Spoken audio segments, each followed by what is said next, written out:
தமிழர்களுக்கு எல்லாம் ஒரு ஃபஸ்ட்டு வணக்கத்தை போட்டுக்கிறேன். இதுதாங்க நம்ம பவானிசாகர் டேமு. இன்றைக்கி நம்ம எங்கே போயிட்டுருக்கோன்னா, நம்ம இன்றைக்கி நம்மளோட தண்டநாயக்கன் கோட்டை நம்ம பார்க்க போகிறோம். தண்டநாயக்கன் கோட்டைங்கிறது பேரானது, இப்போ டநாயக்கன் கோட்டைன்னு வந்துருச்சு. இதில் வந்து நம்ம பவானிசாகரில் இங்கேருந்து எடுத்துகிட்டு போன சிலை, சோமேஸ்வரர் பெருமாள் சிலையை வந்து பவானிசாகரில் வச்சுருக்காங்க. அதையும் நான் உங்களுக்கு காட்டுறேன். சரி வாங்க நம்ம உள்ளே போய் இப்போ நம்ம இந்த தண்டநாயக்கன் கோட்டை எப்படி இருக்குதுங்கிறது தான் நம்ம பார்க்க போகிறோம். எப்படி இருக்குது, அந்த காலத்து கற்கள் வந்து எப்படி செதுக்கப்பட்டது, எப்படி இருக்குது இப்போது அப்படிங்கிறது பார்க்க போகிறோம். 8 வருஷத்துக்கு அப்புறம் இப்போ தான் நம்ம பவானிசாகர் டேமில் வந்து தெரிஞ்சிருக்கு. இதுக்கு முன்னாடி நிறையா தெரிஞ்சிச்சு. இப்போ அந்த 8 வருஷத்துக்கு அப்புறம் தெரியாமல் இருந்த நம்ம கோட்டை கோயில் வந்து நம்மளுக்கு தெரிய போகுது. வாங்க நம்ம உள்ளே போய் எல்லாம் எப்படி இருக்குது அப்படின்னு பார்க்க போகிறோம். இந்த தூண் வந்து 32 தூண் இருக்குது. அதில் வந்து 32 தூணில் 2 தூண் வந்து நம்ம இதில் வந்து கட்டப்பட்டது. மித்த தூணெல்லாம் வந்து கற்களால் செய்யப்பட்டது. இது உள்ள வந்து நம்ம இப்படி சுற்றி பார்க்க வரவங்க வந்து இந்த வேல் வச்சுருந்தாங்க. இது வந்து கிட்டத்தட்ட ஒரு 15 வருஷமாக தான் முன்னாடி இந்த வேலெலாம் வச்சுட்டாங்க. இந்த சுற்றுலா பயணிகள் வந்து சுத்தமாக பவானிசாகர் டேமில் தண்ணி இல்லாத போது மீனவர்களோட பாதுகாப்புலேயும் ஃபாரஸ்ட் டிபார்ட்மெண்ட் பாதுகாப்புலேயும் இந்த கோயில் வந்து சுற்றி பார்க்குறதுக்கு இது பண்ணாங்க. இதில் வந்து கவர்மெண்ட் என்ன செய்யணும்னு இது பண்ணால், நம்மளுக்கு வந்து இந்த கோயிலை வந்து எல்லோரும் பார்க்கணும் அப்படிங்கிறக்கோசரம் பார்க்கணும். இது தாங்க நம்ம டநாயக்கன் கோட்டை. டநாயக்கன் கோட்டைங்கிற கோட்டை கோயில். அங்கேருந்து சோமேஸ்வரர் பெருமாள் சிலையை வந்து இங்கே தான் கொண்டு வந்து வச்சுருக்காங்க. இது வந்து அந்த அன்னைக்கு அலௌடு இல்லை. நான் அலௌடு பண்ணினதுக்கப்புறம் போய் உங்களுக்கு காட்டுறேன். வந்து நாம் வாங்க உள்ள கோயில் போய் எப்படி இருக்குது அப்படிங்கிறத நம்ம பார்ப்போம். எல்லாம் அங்கங்கே இந்த சிற்பிகளாலேயே உளியினால் சிற்பிகளால் செய்யப்பட்டது வந்து வேறு லெவலுங்க. அப்படியே ஒவ்வொரு தூணும் ஒவ்வொரு இதுவும் இன்னமே அப்படியே இருக்குது. உள்ளே இருக்க கருவறை வந்து ஒன்றுமே ஆகலை, வெளியே மட்டும்தான் டேமேஜ் ஆகிருக்கு இந்த தண்ணினால். உள்ளே இருக்க கருவறை அப்படியே இருக்குது, ஒரு துளி கூட ஒன்றும் ஆகவே இல்லை. அது எப்படி தான் அந்த தண்டநாயக்கன் வந்து எப்படி கட்டினார் அப்படிங்கிறது வந்து சோமேஸ்வரர் பெருமாள் கோயில் வேறு லெவல். இது வந்து இப்போவுமே கோட்டை கோயில் அப்படிங்கிறது போது இந்த டிஸ்ட்ரிக் ஃபுல்லாமே எல்லாம் பார்க்கணும் அப்படிங்கிறது. இப்போவும் ஒரு சிலர் வந்து பார்த்துட்டு போகிறாங்க. இது பார்க்குறக்கு வர்றது கொஞ்சம் கஷ்டம்தான். இந்த மீனவர்களால் மட்டும்தான் அந்த பக்கம் நம்மளால் கொண்டு விட முடியும். அது அவங்க மனசு வச்சா தான் முடியும், நம்ம போக முடியும். நான் வந்து இங்கேயே மீன் பிடிக்கிறனால நான் உங்களுக்காக இப்போ எப்படி இருக்குது அப்படின்னு தெரிவிக்கணுங்கிறக்கோசரம் நான் உங்களுக்கு காட்டுறேன். வாங்க போகலாம். இது வந்து தாங்க அந்த கருவறையிலிருந்து பெருமாள் சுவாமி கழுவின தண்ணி வந்து வெளிவரதுக்கு அந்த இதில் வந்து சிங்கமோட இது மாதிரி கட்டியிருக்காங்க. எல்லாமே அப்பப்போ கட்டின இது வந்து இப்போ மிஷினில் செதுக்குறாங்க. அப்போல்லாம் அந்த 800 வருஷத்துக்கு முன்னாடி கட்டின கோயில் இது. அப்போ எப்படி மிஷின்லாம் கிடையாது, ஃபுல்லாமே வந்து ஒரு மனிதனால் உருவாக்கப்பட்டது தான்.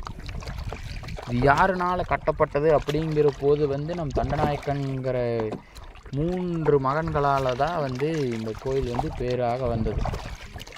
இருந்துச்சு கைஸ். இது வந்து இது மாதிரி ஒரு பெரிய தூண் இருந்தது. அந்த தூண் வந்து இங்கே விழுந்தனால வந்து எங்கள் தாத்தா காலத்துக்கு முன்னாடி இருந்தவங்க, எங்கள் தாத்தா இதில் வந்து அவரே சின்ன வயசில் இருந்தாராம்.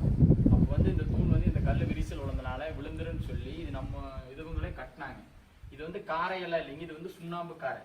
இந்த சுண்ணாம்பு காரை வந்து இது சிமெண்ட்லாம் கிடையாது, மலைன்னு சுண்ணாம்பு மட்டும்தான். இது வந்து நம்ம கல், நம்ம சாதாரணமான இந்த பாறை அந்த கல்லுலாம் வந்து இந்த தூண் விழக்கூடாதுன்னு சொல்லி செயற்கையாக நம்ம இவங்க செஞ்சது. நம்ம ஜென்ரேஷன் இதில் சோழர் காலத்தில் வந்து இந்த தூண் செஞ்சாங்க.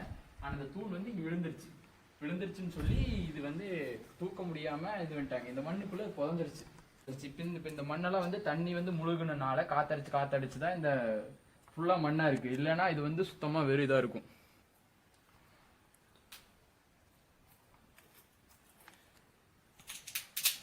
சிக்கவே முடியல. இதுதாங்க இந்த சுண்ணாம்பு கலவை அப்படிங்கிறது.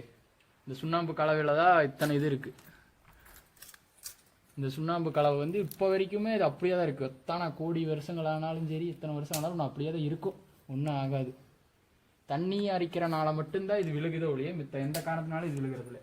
தண்ணி மட்டும் ஏறாமல் இங்கே ஒரு தூண் வந்து நம்ம இதில் வந்து கட்டியிருக்கிறாங்க. அந்த இந்த இது விழுந்தனால இது வந்து இந்த கோயில் வந்து இதாகக்கூடாது, இந்த கல்லடை விரிசல் விட்டனால இதாகக்கூடாதுன்னு சொல்லி நம்ம இது கட்டிக்கிறாங்க. இதுதாங்க இந்த சுண்ணாம்பு கலவைங்கிறது.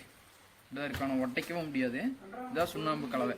இந்த கலவை வந்து வேறு இது அவங்க வந்து கல்லுலேயே கட்டிக்கிறாங்க. இது வந்து அந்த ஜென்ரேஷனில் வந்து இப்படி கட்டியிருக்காங்க. நம்ம தண்ணி வந்து அரிச்சு தண்ணி பெரிய வடகாற்று இது மாதிரி பெரிய காற்றெல்லாம் வரும்போது இது அடிச்சு அப்படியே அரிச்சு கீழே விழுகாது. பாதி கோயில் முழுங்கி இருந்ததுன்னா இந்த இது வந்து அரிச்சு அப்படியே இந்த கல்லெல்லாம் அரிச்சு கீழே விழுந்துறதுனால பாதி தூண் இருக்கு.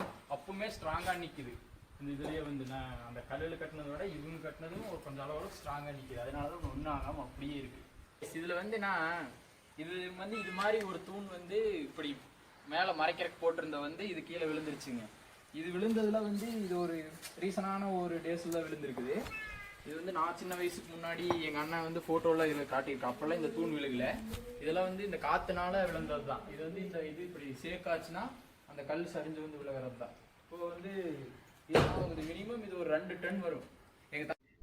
நான் புக்கில் படித்ததும் அப்புறம் இந்த கூகுளில் படித்ததும் வந்து இது வந்து யானைனால் தூக்கப்பட்டது தாங்க. யானைனால் மட்டும்தான் இது தூக்கப்பட்டது. இது வந்து ஒரு நுழைவாயு. இது வந்து நுழைவாயுவாக இருக்குது. அது வந்து என்ட்ரன்ஸ் முன்னாடி ஒரு நுழைவாயுவாக இருக்குது. இது வந்து கொஞ்சம் சிம்பிளாக தெரியும். ஆனால் அது பார்க்கறதுல தெரியும். இந்த கதவு இதெல்லாம் வந்து எப்படி இருந்துச்சுன்னு தெரியும். வாங்க அப்படியே மேலே போகலாம்.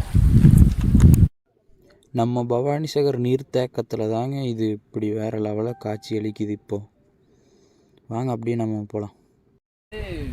தண்ணி வந்து முழுகிறதுனால பாதி தண்ணி முழுகிறதுனால இந்த காற்று அடிச்சு எல்லாமே கல்லெல்லாம் சரிஞ்சு செங்கல் எல்லாம் விழுந்துதான் இதெல்லாம் அப்படியே ஒவ்வொன்றா கீழே அரிச்சரிச்சு விழுந்துருச்சு. இதெல்லாம் பார்த்தாலே தெரியும். இந்த மண்ணெல்லாம் வந்து புதுசாக விழுந்த மாதிரி இருக்கும். அதெல்லாம் அரிச்சரிச்சு விழுந்தது தான். இதெல்லாம் ஃபுல்லாக இதெல்லாம் மூடி இருந்தது. இப்போ தான் அப்படியே எல்லாம் விழுந்துருச்சு. அப்படின்லாம் காட்டுறவாங்க பா.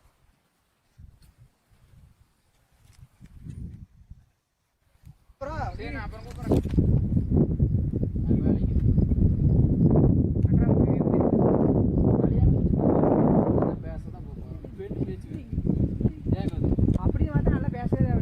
பெரிய பெரிய கல் வச்சு மேலே மறைச்சிருந்தாங்க. இந்த கேப்லலாம் வந்து மழை தண்ணி வரக்கூடாது அப்படின்னு சொல்லி இந்த செங்கல் வந்து ஒரு 2 வரிசை வச்சு அதுக்கு மேலே நான் சொன்ன இந்த சுண்ணாம்பு கலவை, அந்த சுண்ணாம்பு கலவை பாருங்க.